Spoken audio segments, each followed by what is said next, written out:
My name is Helena Duarte. I am 36 years old. I was born in Lisbon, Portugal. I work as an investigative journalist. My parents were university professors, both of them. They taught philosophy and history. They called themselves intellectuals. They were proud atheists, very proud. In our house, there was no God. There were only books, thick books about science, about reason, about critical thinking. My father would say, "Helena, religion is a tool to control weak minds." My mother would nod and add, "Smart people don't need fairy tales." I believed them. Why wouldn't I? They were my parents. They were educated.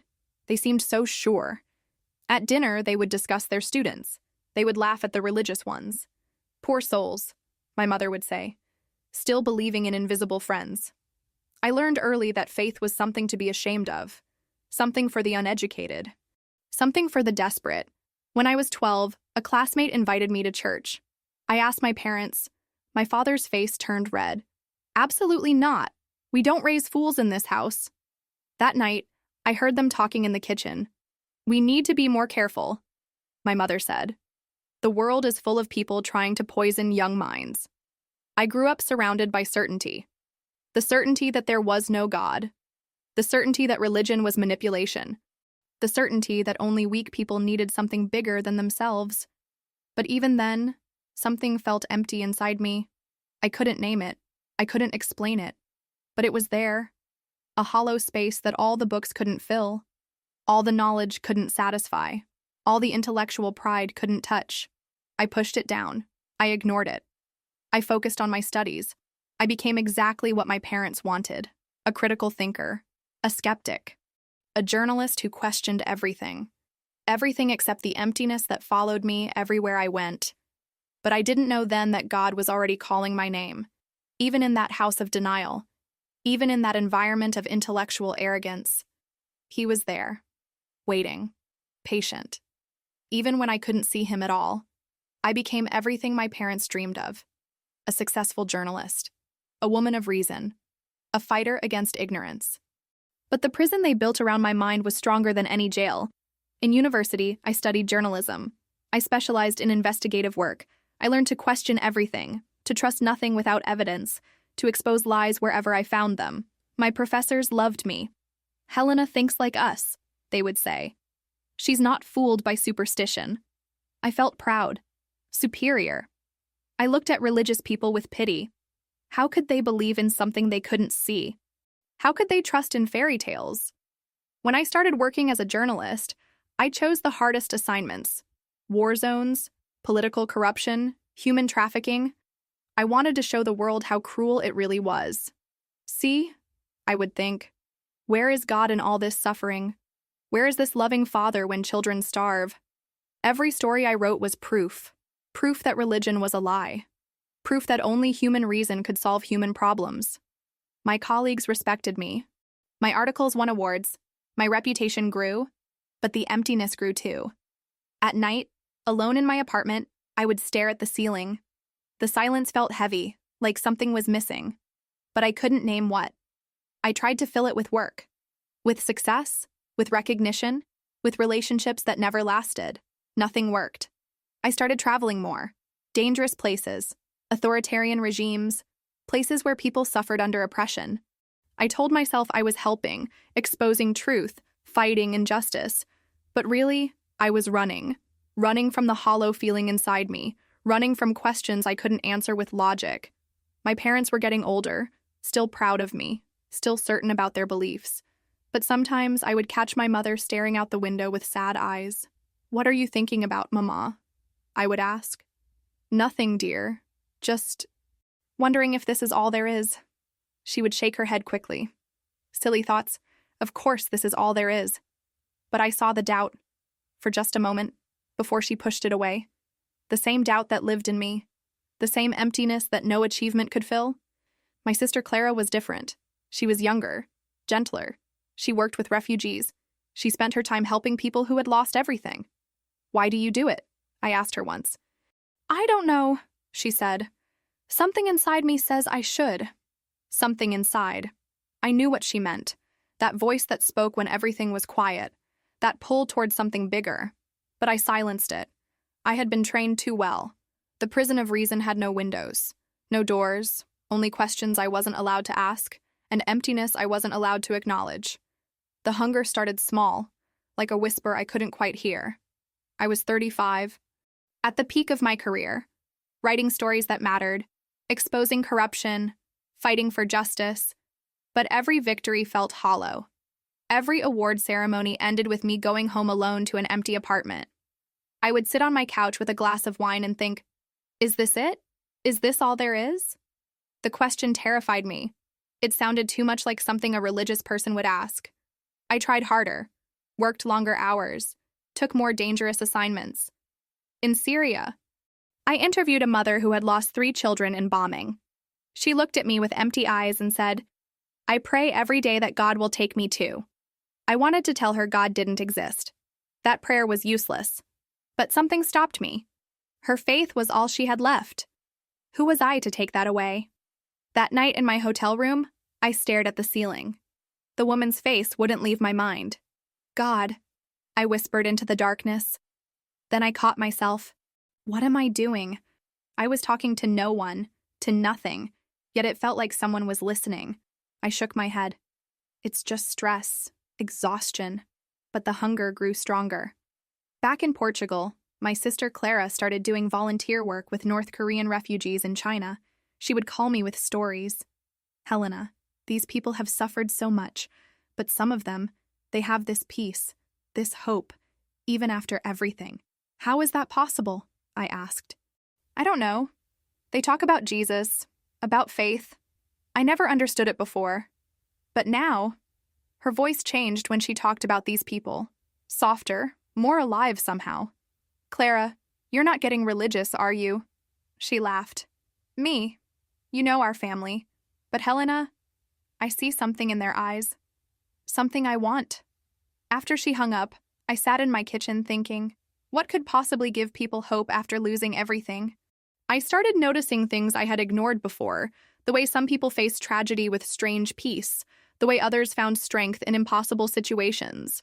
My logical mind said it was delusion, self-deception, wishful thinking. But my heart asked different questions. What if they knew something I didn't? What if there really was something more? I couldn't shake the feeling that I was missing something obvious, like trying to solve a puzzle with pieces hidden from view. The emptiness wasn't just about loneliness anymore. It was about purpose, about meaning, about whether any of this mattered at all. Late at night, when all my defenses were down, I would find myself looking at the stars through my bedroom window. If you're there, I would whisper, show me. Then I would feel foolish, embarrassed, angry at myself for even thinking such thoughts. But the hunger wouldn't go away. It followed me everywhere, into every interview. Every story, every quiet moment. Something was calling me, something my parents had taught me to ignore, something I couldn't name but desperately needed. The emptiness was becoming unbearable, and I was running out of ways to fill it. The call came on a Tuesday morning. Clara had been missing for 3 days. She was in China, working with North Korean refugees. The organization she volunteered with said she never came back from a routine visit to the border region. No one knew where she was. The Chinese authorities wouldn't cooperate. The North Korean government denied everything. I felt my world collapse. Clara was the only family I truly loved, the only person who understood my heart. I flew to Beijing immediately. For 2 weeks, I searched. I called every contact I had. I bribed officials.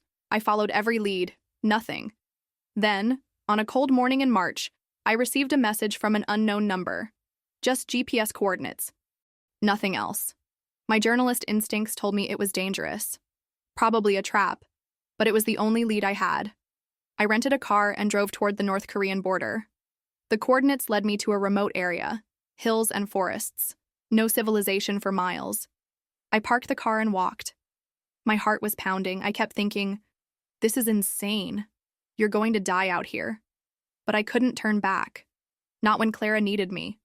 The soldiers found me before I found anything else. North Korean border guards. They appeared from nowhere. I tried to explain. I showed them Clara's picture. I begged them in broken Korean. They didn't care. They tied my hands with rope and dragged me across the border. The prison was underground, a concrete cell with no windows, no light except what leaked through a crack in the door. I could hear other prisoners, crying, moaning, sometimes screaming. I had covered stories about North Korean prison camps. I knew what happened to people like me, foreigners who crossed illegally. We disappeared forever. On the first night, I tried to stay strong. I told myself someone would come looking for me. The Portuguese embassy would notice I was missing. On the second night, reality hit. No one knew where I was. The message with the coordinates had been a trap. I was going to die in this hole. On the third night, I broke down completely. I curled up in the corner and cried like a child. God, I whispered through my tears, if you exist, if you're real, please help me. I can't do this alone. It was the first time I had ever really prayed. Not the sarcastic whispers from before. This was desperation, raw and honest. I've spent my whole life denying you, but I don't want to die like this. Please, if you can hear me. I fell asleep crying, exhausted, broken. Then it happened. I woke up to light. Not the dim light from the crack in the door. Real light, white and warm and alive. The cell was filled with it, brighter than sunlight, but it didn't hurt my eyes. And in the light, I saw him, a man in white robes. His face was kind but powerful. His eyes looked right into my soul. Helena, he said. His voice was gentle, but it filled the entire space. I know you. I have known you since before you were born. I fell to my knees, not because I chose to. My body just collapsed. I was sobbing, not from fear, from recognition. Deep in my heart, I knew who he was. Jesus, I whispered. He smiled. I heard your prayer, daughter. I have always heard you, even when you didn't believe. The light grew warmer. Peace flooded through me like nothing I had ever experienced. Your sister is alive, he said. I am keeping her safe. Trust me. Then he was gone. The light faded. I was alone again in the dark cell. But everything had changed. Everything. The next morning, the guards came for me. Without explanation, they untied my hands and led me out of the prison. I couldn't understand what was happening. People don't just get released from North Korean detention. Not foreigners who crossed the border illegally. They blindfolded me and drove for hours. When the car stopped, they pushed me out and drove away. I pulled off the blindfold. I was standing in a field near a small village. In the distance, I could see the Chinese border. And there, walking toward me across the field, was Clara. She was thin. Her clothes were torn. Her face was bruised, but she was alive. We ran to each other and held on tight, both of us crying. How? I whispered. How are you here? I don't know, she said. The guards just came and said I was free to go. They brought me here and told me to wait. We made it back to China, then to Portugal. The whole flight home, I kept thinking about what had happened. Jesus had appeared to me. He had promised Clara was safe. And now here we were. My logical mind tried to find explanations, hallucination, stress, coincidence. But my heart knew better. This was real. God was real. Back in Lisbon, Clara told me about her captivity. How she had dreamed of Jesus multiple times. How he had told her to be brave. How he had shown her the exact spot where she would be freed. Helena, she said, holding my hands. Something happened to you too, didn't it? You're different. I wanted to tell her everything, but I was scared. Scared of what it meant. Scared of how it would change my life. Clara gave me a Bible, a small can-worn copy in Portuguese. Just read it, she said. Don't think so much. Just read. I hid the Bible in my bedroom drawer. For days, I stared at it but didn't open it. Finally, late one night, I pulled it out. I opened it randomly to the Gospel of Matthew. Come to me, all you who are weary and burdened, and I will give you rest. The words hit me like lightning. I was weary. I was burdened. I had been carrying emptiness my whole life. I started reading every night. In secret. Like a criminal. I couldn't tell my parents. They would think I had lost my mind. The stress of Clara's disappearance had broken me. I couldn't tell my colleagues. My reputation as a rational journalist would be destroyed. But I couldn't stop reading. Every page felt like water to someone dying of thirst. At work, people started noticing changes. I wasn't as cynical. I wasn't as hard. Helena? Are you feeling okay? My editor asked. Your recent articles are softer, somehow. I tried to hide it, but peace was radiating from inside me. Even when I wrote about suffering, hope kept creeping into my words. My parents invited me for Sunday dinner. They were discussing a book about the dangers of religion, how faith makes people weak and gullible. Right, Helena, my father said. You understand how dangerous these beliefs can be. I looked at them. These people who raised me, who shaped my mind, who were so certain about everything. I'm not sure anymore, I said quietly. The room went silent. My mother's fork stopped halfway to her mouth. What do you mean? My father asked. I mean, maybe there are things we don't understand. Maybe faith isn't always weakness. My father's face turned red. Helena, what has gotten into you? You sound like one of those religious fanatics. I'm just saying we should be open to possibilities. No, my mother said firmly. We raised you better than this. You're a journalist. You deal in facts, not fairy tales.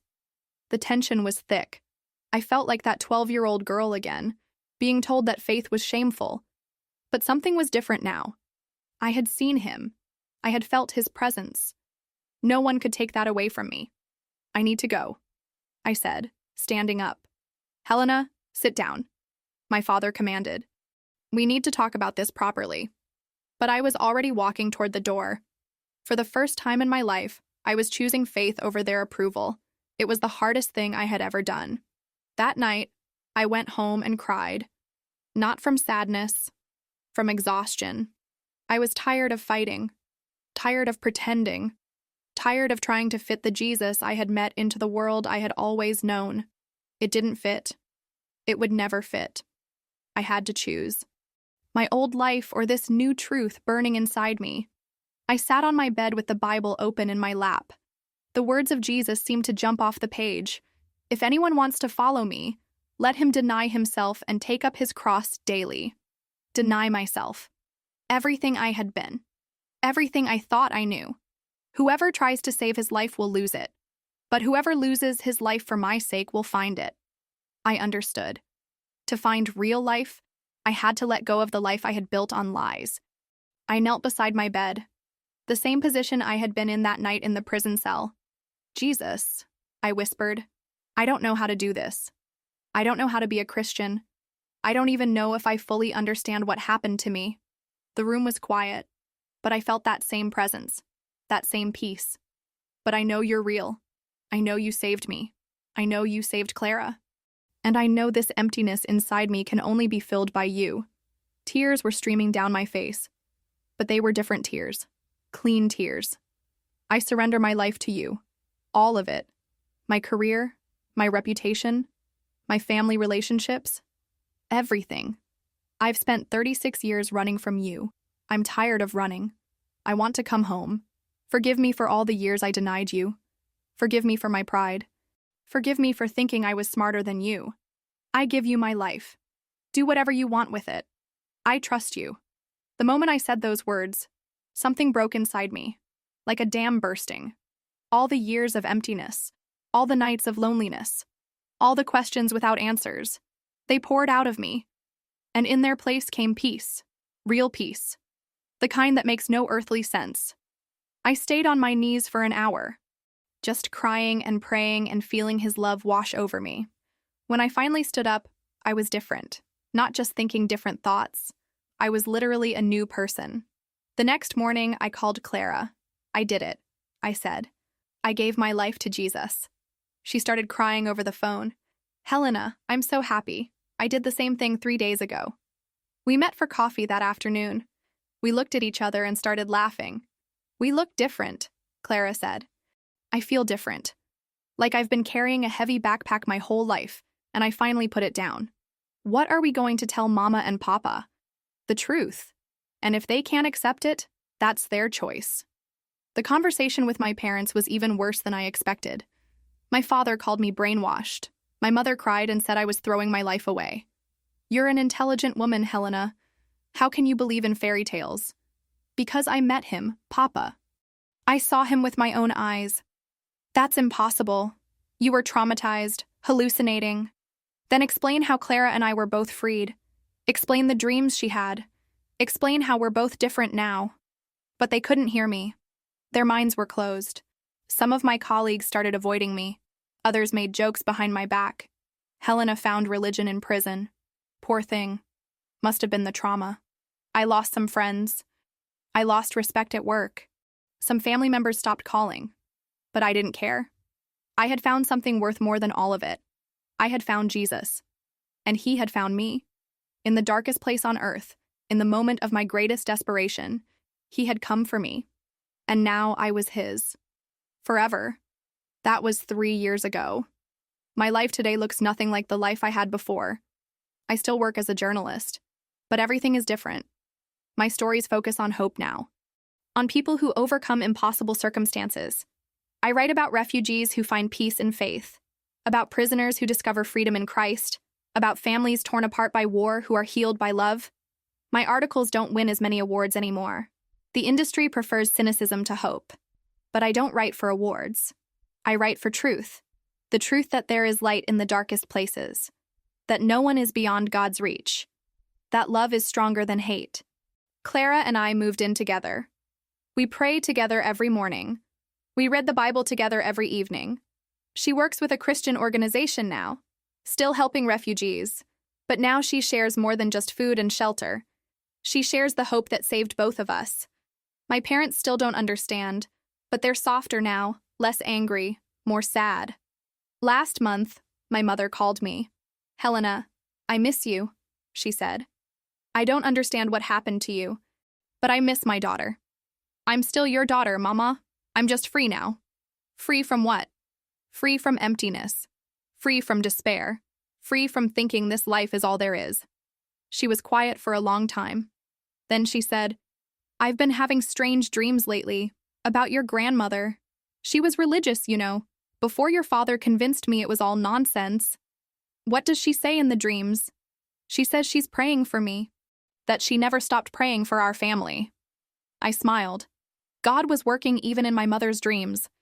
Some of my old friends have come back, curious about the change in me, asking questions they never asked before. "Helena, you seem peaceful. How did you find that?" And I tell them. I tell them about North Korea, about the prison cell, about the light that filled the darkness. Some think I'm crazy. Others listen with hungry eyes. Last week, a colleague at work came to my office. She was crying. "My husband left me," she said. "My children barely speak to me. I feel so alone. How do you have such peace when everything around you is falling apart?" I took her hands. "Because I know someone who loves me no matter what.